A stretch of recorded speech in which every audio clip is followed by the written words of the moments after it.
Hello students, मैं Pankaj Mishra. MS point में आपका स्वागत है। अभी तक हम लोग जो इससे पहले वाली लास्ट वीडियो में जो मैंने आप लोगों को पढ़ाया था, जो चैप्टर चल रहा था समकालीन दक्षिण एशिया, तो इससे पहले मैंने आप लोगों को वीडियोस में 5 क्वेश्चंस मैंने बहुत अच्छे से आप लोगों को एक्सप्लेन किया है। तो प्लीज ये वीडियो तभी आपको समझ में आएगी जब आप लोग इससे पहले पार्ट 1 वाली जो है आप लोग देख के आएंगे। तो प्लीज आप इसको अच्छे से समझे। अगला जो मैं समझाने जा रहा हूं, क्योंकि दक्षिण एशिया की बात चल रही है, तो दक्षिण एशिया के अंदर जो सबसे इंपॉर्टेंट जो चैप्टर स्टार्ट होता है वो है श्रीलंका का जातीय संघर्ष। तो मैंने आप लोगों को बताया भी था कि दक्षिण एशिया में कई सारे अपने अपने देश के अंदर आंतरिक संकट भी था कि लोकतंत्र कैसे लाए जाए। कई ऐसे देश थे जिन्हें कई अपने देशों के आंतरिक जो समस्याओं से जूझना पड़ रहा था। तो आज इसी तरीके की समस्या हम लोगों को देखने को मिली और वो था श्रीलंका का जातीय संघर्ष। तो बात करते हैं श्रीलंका के जातीय संघर्ष के बारे में, बहुत मजा आएगा, बड़ा ध्यान से सुनिए। तो बात करते हैं 1948। तो आपको पता है कि 1948 में श्रीलंका को स्वतंत्रता प्राप्त हुई, यानी श्रीलंका भी अंग्रेजों का गुलाम था, तो उसको आजादी मिली सन 1948 में। तो आपको यह भी बता दूं कि श्रीलंका का जो पुराना नाम था वो था सिलोन। तो ध्यान दीजिए, श्रीलंका 1949 में स्वतंत्रता प्राप्ति करने के बाद अब तक श्रीलंका में लोकतंत्र कायम है। ये बहुत अच्छी बात है, क्योंकि श्रीलंका और भारत ही एक ऐसे देश हैं, जब देश आजाद हुआ तो आजादी के बाद से इन्होंने अपने देश में लोकतांत्रिक और संविधान चलाया, और संविधान स्थापित करने के बाद से अभी तक श्रीलंका में जो कि लोकतंत्र अभी भी कायम है, जो सफलतापूर्वक कार्य कर रहा है। लेकिन बात आती है स्टूडेंट्स की, लेकिन श्रीलंका को एक कठिन चुनौती का सामना करना पड़ा। अब बात ये आती है कि सर, जब सारी की सारी प्रॉब्लम ही खत्म थी, श्रीलंका आजाद हो गया, श्रीलंका ने अपने देश में लोकतंत्र स्थापित कर दिया, फिर कैसी चुनौती? तो श्रीलंका में कोई चुनौती इतनी बड़ी नहीं थी। श्रीलंका में कोई ना तो राजतंत्र की समस्या थी, ना ही सैनिक तंत्र की समस्या थी। श्रीलंका की जो सबसे बड़ी समस्या थी वो जातीय संघर्ष थी, वो एथनिक कॉन्फ्लिक्ट था। और एक और चीज आपको बता दूं कि दक्षिण एशिया में श्रीलंका ऐसा पहला देश है जिन्होंने अपने देश में लोकतंत्र को स्थापित किया। आगे चलो, श्रीलंका में सबसे बड़ी समस्या जातीय संघर्ष की थी। जैसा मैंने अभी आपको बताया कि श्रीलंका में ना तो सैनिक तंत्र की समस्या थी और ना ही वहां पर राजतंत्र की समस्या थी। अगर श्रीलंका की सबसे बड़ी समस्या थी तो वो समस्या थी जातीय संघर्ष की, जिसकी मांग है कि श्रीलंका एक क्षेत्र को एक अलग राष्ट्र बनाया जाए। यानी कि उनकी मांग ये थी कि भाई श्रीलंका में एक क्षेत्र ऐसा हो जो अलग राष्ट्र की मांग कर रहा था। आजादी के बाद श्रीलंका को उन दिनों सिलोन कहा जाता था। जैसे मैंने क्वेश्चंस की शुरुआत से पहले आपको बताया था कि श्रीलंका का सबसे पुराना नाम सिलोन कहा जाता था। श्रीलंका की सबसे बड़ी राजनीति में जो बहुसंख्यक थी वो सिंगली थी, यानी श्रीलंका में 2 जाति रहती थी, एक सिंगली थी और एक तमिल थी। ठीक है, सिंगली बहुसंख्यक थे, तमिल अल्पसंख्यक थे। तो वही बताया गया कि बहुसंख्यक सिंगली समुदाय के हितों का प्रतिनिधित्व करने वालों का दबदबा था। तो श्रीलंका में 2 जाति तो थी, लेकिन सबसे बड़ी अधिक संख्या किसकी थी? सिनिली की थी। और सिनिली जो थी उनका दबदबा सबसे ज्यादा था। उसके बाद ये लोग भारत छोड़कर श्रीलंका में आपसी तमिल आबादी के खिलाफ थे। यानी कि अब एक बात आती है कि जो जातीय संघर्ष चल रहा था वो किस किस के बीच में चल रहा था? वो जातीय संघर्ष चल रहा था सिनिली और तमिलों के बीच में चल रहा था। दबदबा किसका था? सिनिली का था। किसके खिलाफ था? तमिलों के खिलाफ था। तमिल कहां से आए थे? तो तमिल जो थे वो भारतीय मूल निवासी थे, तो वो भारत को छोड़कर आकर के वो श्रीलंका में आके बस गए थे, जिनकी संख्या अल्पसंख्यक थी, कम थी। उसके बाद से सिंगली राष्ट्रवादियों का मानना था कि तमिलों के साथ कोई भी रियायत और श्रीलंका में केवल सिनिली लोगों का है, यानी इनको कोई सुविधाएं नहीं मिलेंगी।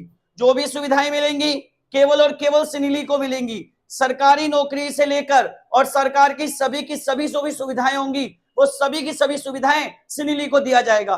तमिलों को इससे वंचित रखा गया। तमिलों के प्रति उपेक्षा भरे बर्ताव से एक उग्र तमिल राष्ट्रवाद की आवाज बुलंद हुई। अब हुआ क्या? तमिलों के साथ भेदभाव होने लगा, तो तमिलों में काफी लोगों ने उसकी आवाज उठाई कि साहब हमारे साथ भेदभाव हो रहा है, जो भी सरकार की तरफ से सुविधाएं मिल रही हैं वो सिनिली को मिल रही हैं, अगर उसकी संख्या ज्यादा है उन्हीं को मिल रही है, और हम भी श्रीलंका के नागरिक हैं, हमारी अल्पसंख्यक हैं, तो क्या हमें कोई सुविधाएं नहीं मिलेंगी?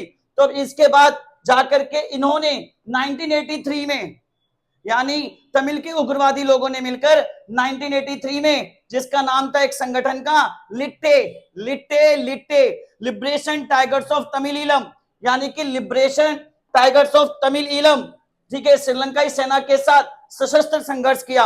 अब क्या बात हुई कि इधर सिंगली लोगों की और इधर तो कि तमिल के उग्रवादी लोगों ने एक संगठन बनाया और उन्हीं के बीच में क्या चला, उन्हीं के बीच में सशस्त्र विद्रोह चला और यहीं से फैल गया जातीय संघर्ष। ध्यान दीजिए, जल्दी जल्दी एक बार हम करते हैं। श्रीलंका का पुराना नाम सिलोन। श्रीलंका आजाद कब हुआ? 1948 में। श्रीलंका ने आजादी के बाद ही सबसे पहले किसको अपना लिया? लोकतंत्र को। श्रीलंका में ना तो राजतंत्र की चुनौती का सामना करना पड़ा और ना ही वहां पर सैनिक तंत्र की। श्रीलंका की सबसे बड़ी समस्या जातीय संघर्ष थी। अब श्रीलंका में कितनी जाति? 2 जाति। एक तरफ सिंहली जो बहुसंख्यक थे और एक तरफ तमिल जो कि अल्पसंख्यक थे। सिंहली समुदायों का कहना था कि जो भी चीजें सुविधाएं मिलेंगी वो केवल सिंहली को मिलेंगी, तमिलों को नहीं मिलेंगी। उसके बाद तमिलों के साथ लगातार भेदभाव होने लगा और तब जाकर के इन्हीं तमिल के कुछ उग्रवादी लोगों ने मिलकर के एक संगठन बनाया और उस संगठन का नाम था लिट्टे। और लिट्टे का नाम क्या बताया? Liberation tigers of तमिलियम।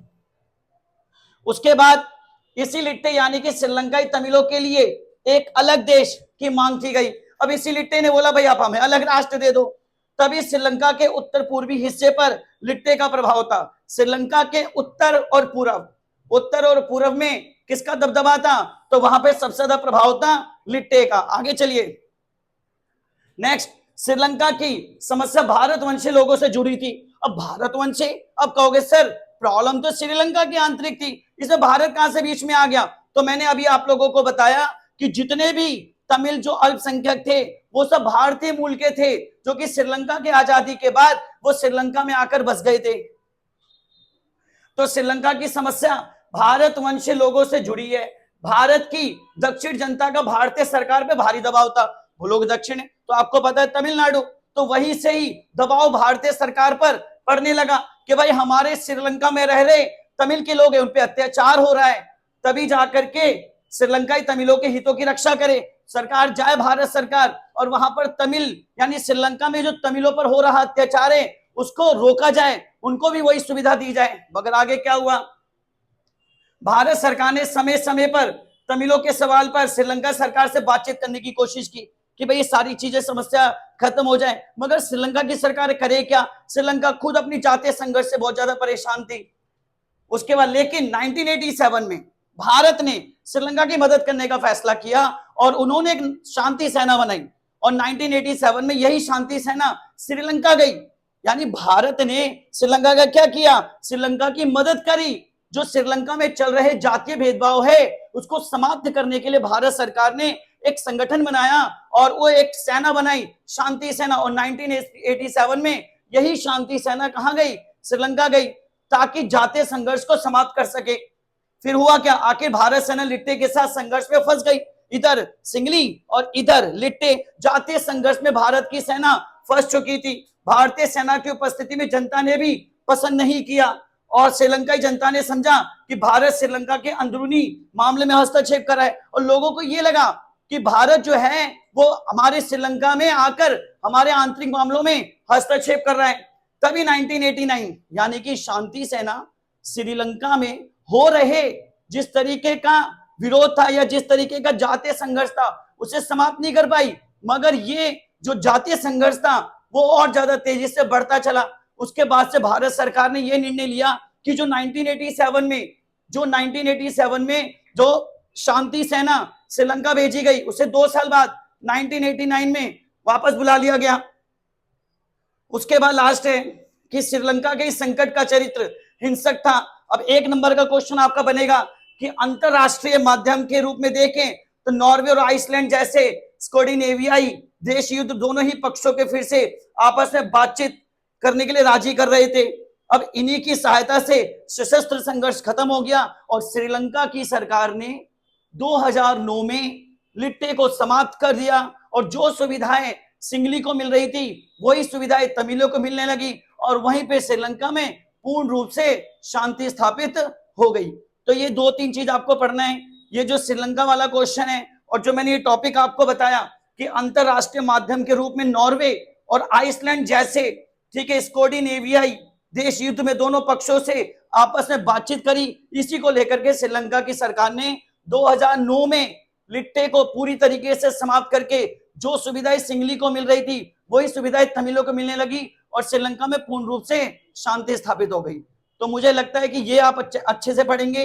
ये क्वेश्चन 6 में पूछेगा या फिर आप लोगों से कई सारे क्वेश्चन इसी क्वेश्चन से बनेंगे।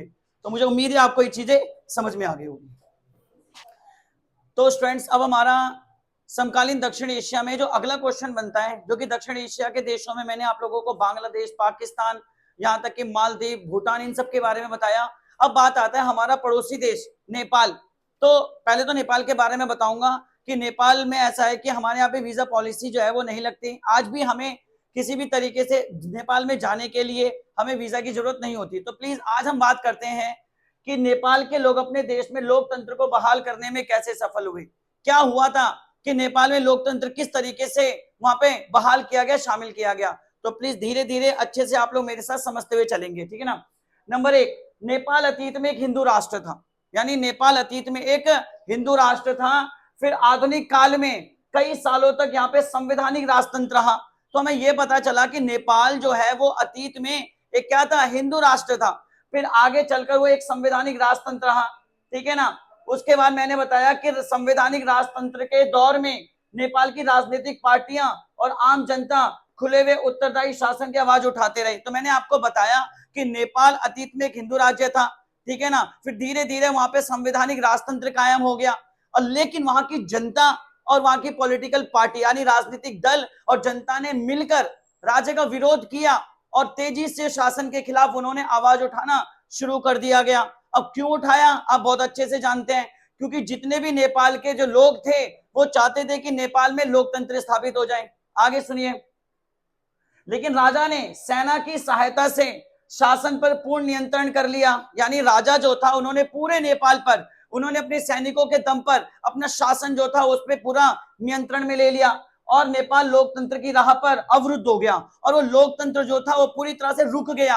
यानी मैंने आपको बताया कि नेपाल अतीत में एक हिंदू राष्ट्र था और फिर वहां पे आधुनिक काल में कई सालों बाद वहां पे संवैधानिक राजतंत्र रहा। सारी शक्ति राजा के हाथ में आ गई और जब राजा के हाथ में शक्ति आ गई फिर क्या था, वहां के राजनीतिक दल और जनता ने मिलकर के राजा का विरोध कर दिया, क्योंकि वो किसकी मांग कर रहे थे, वो लोग लोकतंत्र की मांग कर रहे थे। फिर क्या हुआ, जब हर जगह पे सारी की सारी आम जनता राजा का विरोध कर रही थी, तो इन्हीं राजा ने क्या किया, अपने सैनिकों की सहायता से शासन को पूरी तरीके से अपने नियंत्रण में ले लिया और नियंत्रण में लेने के बाद नेपाल में जो एक लोकतंत्र था वो एक अवरुद्ध बनकर रह गया। आगे सुनिए।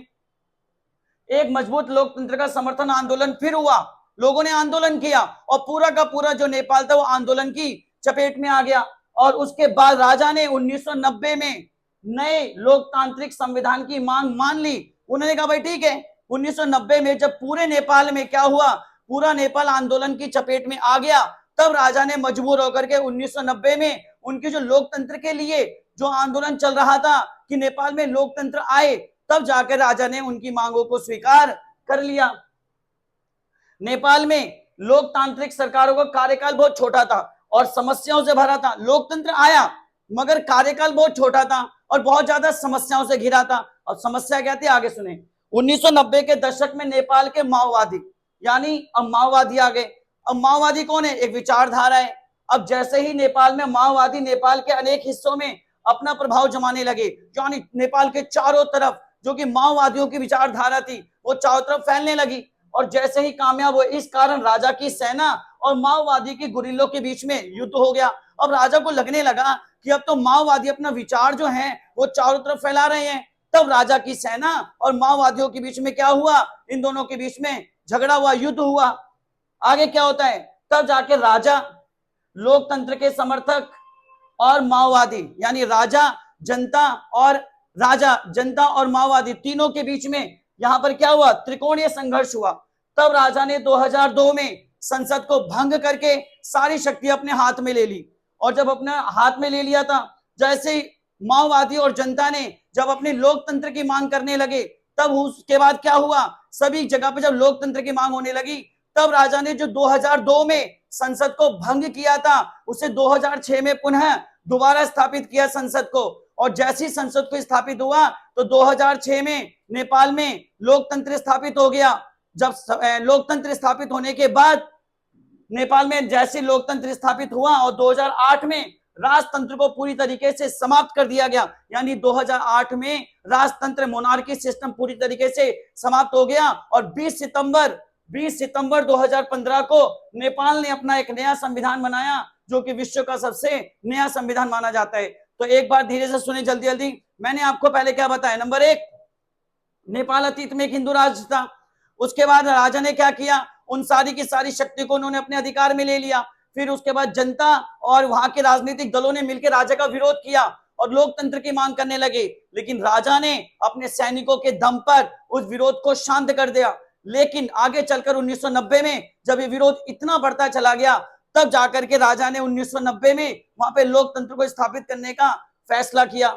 लेकिन ये लोकतंत्र का जो समस्या काल उसका बहुत छोटा था, समस्याओं से भरा था, क्योंकि नेपाल में कौन आ गए थे, माओवादी। और माओवादियों ने क्या किया, माओवादियों ने पूरे के पूरे नेपाल पर अपने विचारों को फैलाना शुरू कर दिया।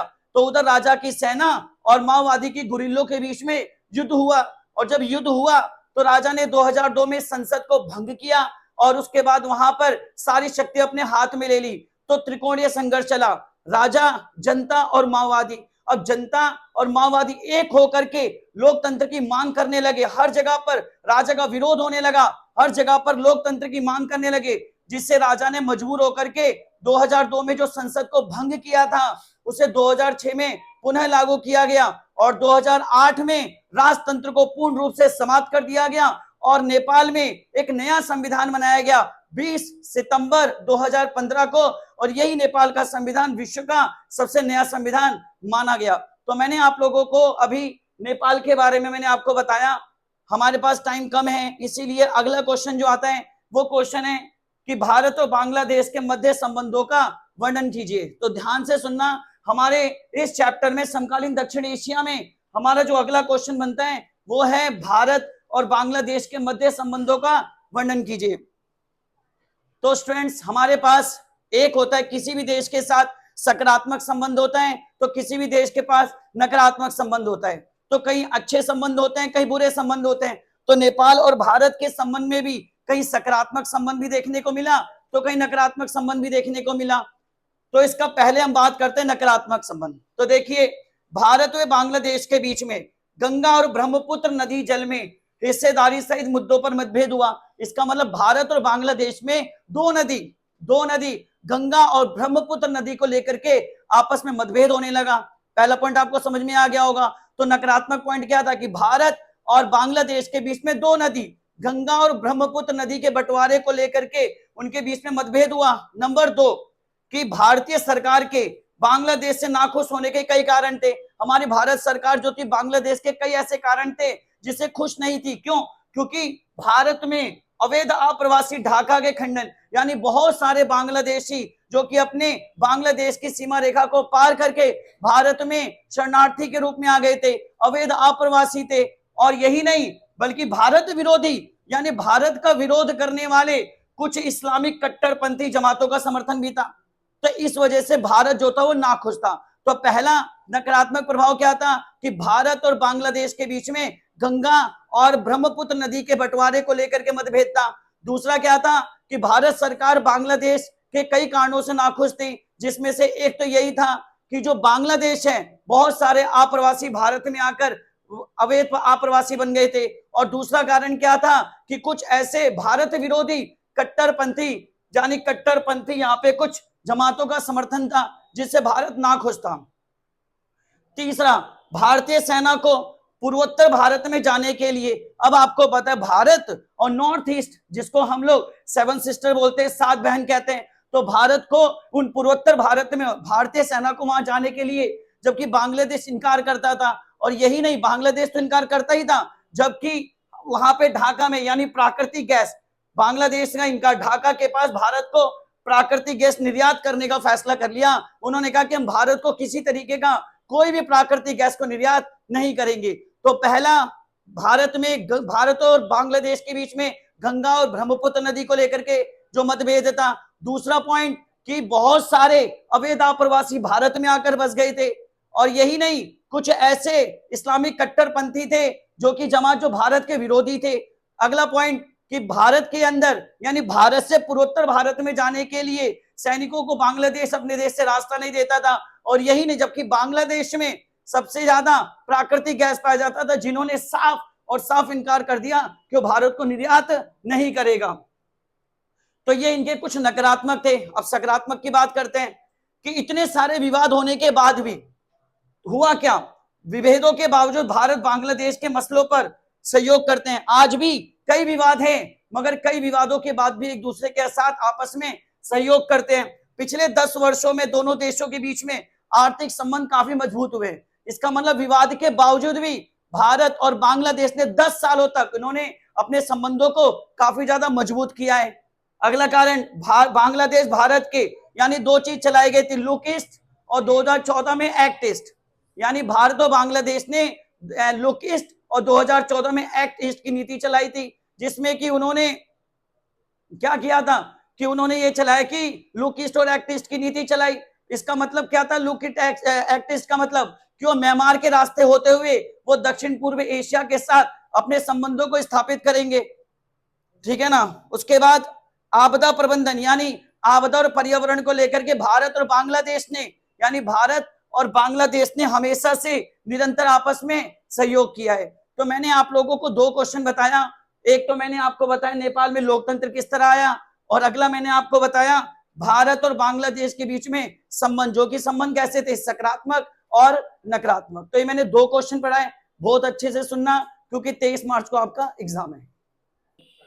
तो स्टूडेंट्स, अब हमारा जो अगला क्वेश्चन है वो क्वेश्चन आता है जो कि समकालीन दक्षिण एशिया का सबसे लास्ट क्वेश्चन है, जो कि सबसे इंपॉर्टेंट क्वेश्चन, जो मुहिम चल रहा है कि 23 मार्च तक हम लोग अपना कम समय में ज्यादा स्कोर कर सके। तो आज हम लोगों का समकालीन दक्षिण एशिया का सबसे लास्ट क्वेश्चन करने जा रहे हैं, जो कि हर बार ये क्वेश्चन कई बार एग्जाम में पूछा जाता है।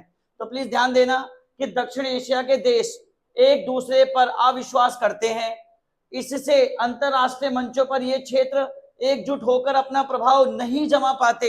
इस कथन की पुष्टि में कोई भी उदाहरण दें और दक्षिण एशिया को मजबूत बनाने के लिए उपाय सुझाइए। तो अब मेरी बात को पहले क्लियर होकर समझो। अब ध्यान से सुनना कि दक्षिण एशिया के देशों को एक दूसरे पर अविश्वास नहीं होता। तो चलो बात करते हैं इसके अंदर। प्रस्तावना में मोस्ट इंपॉर्टेंट क्वेश्चन है, ध्यान से देखिए। यस, ये कथन पूर्णतः सत्य है, यानी ये कथन पूर्णतः सत्य है, क्योंकि दक्षेश, जिसको इंग्लिश में सार्क बोलते हैं, सार्क का पूरा नाम है south Asian association for regional corporation, ठीक है, दक्षिण एशिया के देशों का संगठन है। मैंने क्या बताया कि सार्क जो है वो दक्षिण एशियाई देशों का संगठन है। अब थोड़ा सार्क के बारे में समझिए। सार्क की स्थापना 8 दिसंबर 1985 को बांग्लादेश की राजधानी ढाका में हुआ था, ठीक है ना। इसमें 7 देश शामिल थे। यानी सार्क के बारे में क्या बताया कि सार्क का हिंदी में बोलते हैं दक्षेश, और इंग्लिश में इसका नाम होता है SAARC, south Asian association for regional corporation, जिसकी स्थापना 8 दिसंबर 1985 बांग्लादेश की राजधानी ढाका में किया गया था।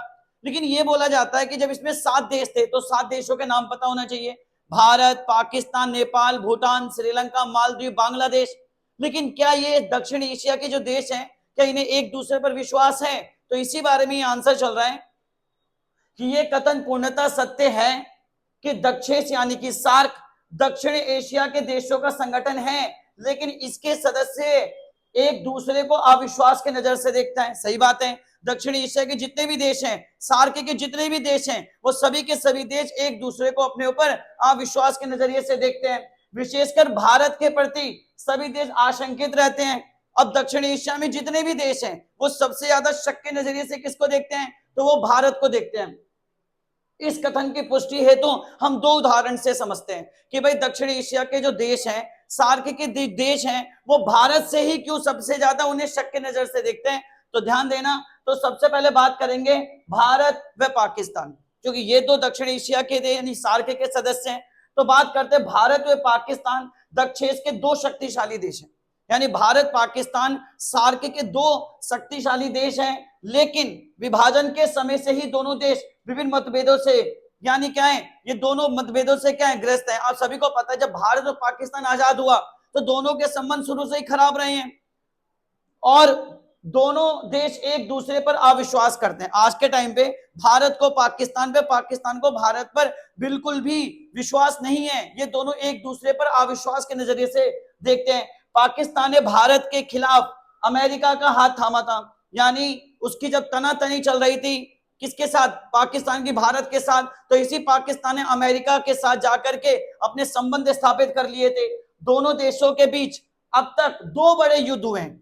वैसे युद्ध तो 4 बार माना जाएगा, लेकिन 2 बड़े युद्ध हुए थे।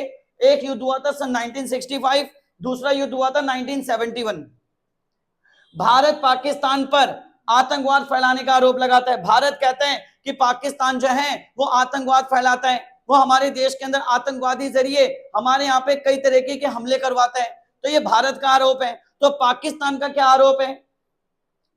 पाकिस्तान भारत पर देश में अशांति फैलाने का आरोप लगाता है, यानी कि पाकिस्तान कहता है कि भारत जो है वो हमारे देश में अशांति फैलाता है। यही नहीं बल्कि उसके बाद आता है उनके इस संघर्ष के कारण, अब भारत और पाकिस्तान के संघर्ष के कारण अमेरिका और चीन जैसे 2 बड़े देश आकर के सार्क यानी दक्षिण एशिया के देशों में उन्हें हस्तक्षेप करने का मौका मिल जाता है। तो मैंने आपको क्या बताया, तो आप लोग जल्दी जल्दी सुनिए कि हाँ ये कथन सत्य है कि सार्क दक्षिण एशिया के देशों का संगठन है, लेकिन इसके सदस्य एक दूसरे पर अविश्वास के नजर से देखते हैं। भारत के प्रति सभी दक्षिण एशिया के सार्क के देश उन्हें किस नजरिए, शक के नजरिए से देखते हैं। जैसे एग्जांपल में मैंने भारत और पाकिस्तान के बारे में बताया कि भारत पाकिस्तान आजाद हुए, आजाद होने के बाद उन्हें एक दूसरे पर विश्वास नहीं था। वहीं पे पाकिस्तान जो था वो भारत के खिलाफ जाकर उन्होंने अमेरिका का हाथ थामा। और यही नहीं बल्कि भारत आरोप लगाता है कि पाकिस्तान जो है वो आतंकवादी हमले करवाता है, तो वहीं पे पाकिस्तान जो आरोप लगाता है कि भारत हमारे देश में अशांति फैलाता है। इसी को लेकर भारत और पाकिस्तान के बीच में 2 बार युद्ध हो चुका है। एक 1965 में हुआ और दूसरा 1971 में हुआ। अब बोलोगे सर अभी तो आपने कहा था 4 हुए थे, तो पहला सन 1948 में हुआ था, दूसरा युद्ध 1965 में हुआ, तीसरा 1971 में और चौथा 1999 में जो कारगिल का युद्ध हुआ था। तो इसीलिए ये संघर्ष चला। लेकिन ये तो बात हुई भारत की, जो कि हमने एक सार्क के सदस्यों में भारत के प्रति दृष्टिकोण समझ लिया। अब दूसरा आता है भारत और श्रीलंका। तो भारत और श्रीलंका के बीच भी संघर्ष जारी है, इनके बीच में भी आपसी संघर्ष रहता है। कैसे? जिसका मूल कारण क्या है कि भारतीय मूल के तमिल, यानी मैंने श्रीलंका का जातीय संघर्ष पढ़ाया था कि भारतीय मूल के तमिलों का श्रीलंका में बसना, यानी भारतीय मूल के जो तमिल के लोग थे वो जब श्रीलंका आजाद हुआ तो आजादी के बाद वो श्रीलंका में जाकर बस गए थे। इस समस्या को सुलझाने के लिए भारत ने शांति सेना भेजी, मगर शांति सेना गई मगर जातीय संघर्ष को खत्म नहीं किया, बल्कि उन्होंने ये आरोप लगाया कि भारत हमारे आंतरिक मामलों में हस्तक्षेप कर रहा है। उसके बाद इतना विरोध होने लगा कि भारत ने 2 साल बाद 1989 को इसी शांति सेना को भारत वापस बुला लिया। तो जब आपके सामने क्वेश्चन आएगा तो एक भारत पाकिस्तान के बीच में डालना होगा और दूसरा आपको बताना होगा भारत और श्रीलंका के बीच में। तो अगर ये टॉपिक आपका आता है तो जातीय संघर्ष वाले आप इस टॉपिक को इसमें डाल सकते हैं। अब आता है कि भारत यानी कि दक्षिण एशिया के देशों को मजबूत बनाने के लिए क्या सुझाव देंगे। तो देखो सुझाव यहाँ पे लिखा हुआ है कि दक्षिण एशिया को मजबूत बनाने के जो उपाय थे वो क्या थे। नंबर 1, पहले क्या काम करना चाहिए कि दक्षिण एशिया के देशों को आपसी मतभेद भुला देना चाहिए, क्योंकि पड़ोसी देश हैं। तो क्या बताया गया कि दक्षिण एशिया के देशों को आपसी मतभेद भुला देना चाहिए और एकजुट हो जाना चाहिए। नंबर 2, देशों की आपसी समस्याओं को शस्त्रों से नहीं बल्कि शांति और बातचीत के जरिए समस्या का हल करना चाहिए। यानी दक्षिण एशिया के देशों में अगर कोई भी विवाद होता है तो वो एक दूसरे पर शस्त्रों का नहीं बल्कि शांतिपूर्वक बातचीत के जरिए समस्या का हल करना चाहिए। तीसरा उपाय, आतंकवाद को दूर करने के लिए आपसी सहयोग का वातावरण तैयार करना चाहिए कि अगर दक्षिण एशिया के किसी भी देश पर अगर आतंकवादी हमला होता है तो दक्षिण एशिया के सभी देशों को एकजुट हो जाना चाहिए और उनके खिलाफ वो ऐसा वातावरण तैयार करना चाहिए जो आतंकवाद को बढ़ावा ना दे सके। अगला आता है परमाणु संपत्ति, यानी परमाणु शक्ति संपन्न देश कौन है। तो दक्षिण एशिया में भारत और पाकिस्तान दोनों के पास एक परमाणु संपन्न देश है। तो भारत पाकिस्तान को इस शक्ति का प्रयोग शांतिपूर्ण कार्य हेतु करना चाहिए, यानी परमाणु हथियारों का प्रयोग शांति तरीके से करना चाहिए। अपनी आपसी समस्याओं का समाधान में किसी बाहरी शक्ति का सहारा नहीं लेना चाहिए। जैसे अगर भारत और पाकिस्तान के बीच में जब कोई भी संघर्ष चलता है तो अमेरिका और चीन जैसे देश आकर के हस्तक्षेप करते हैं। तो मैंने आपको समकालीन दक्षिण एशिया का ये सारे के सारे 9 टॉपिक मैंने आपको पढ़ाए। मैं यही बोलूंगा टाइम कम है मैं आपके साथ मेहनत से जुड़ा हुआ हूं। आप इस वीडियो को बार बार देखिए, जितना देख सकते हो उतना देखिए। 22 मार्च तक ये मुहिम खत्म होगी और 23 मार्च को आप जाकर इन्हीं सारी वीडियोस को जो आप देखोगे, यही सारे क्वेश्चन आप लोगों को 23 मार्च को एग्जाम में देखने को मिलेंगे। All the best.